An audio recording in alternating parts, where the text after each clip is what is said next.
L'hashtag mot d'honneur prêt à être diffusé en Corée du Sud a suscité des discussions animées sur Weibo, l'équivalent chinois de Twitter.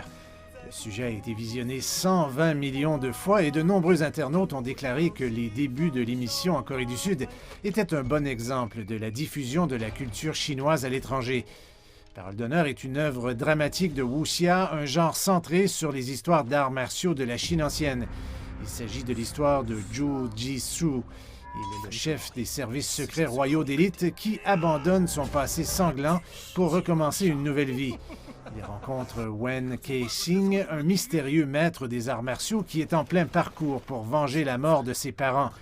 Enchevêtré par le destin, il se lance dans une aventure à la recherche d'un trésor légendaire qui donnera à son propriétaire un pouvoir ultime dans le monde des arts martiaux. Depuis qu'elle a commencé à être diffusée sur Youku le 23 février, l'émission a enregistré plus de 80 millions de vues et a été traduite en 6 langues, anglais, espagnol, thaï, vietnamien, indonésien et arabe.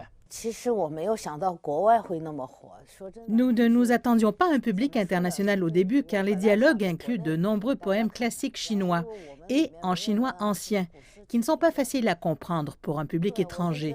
Mais une bonne histoire brise les barrières de la langue. De plus, le spectacle est un délice visuel, les costumes et les scènes sont tous magnifiquement conçus. Nous sommes très heureux de présenter ainsi les arts martiaux chinois et la culture chinoise au public étranger. Outre la Corée du Sud, des sociétés d'autres pays asiatiques et même Amazon ont également acheté les droits de diffusion de la série.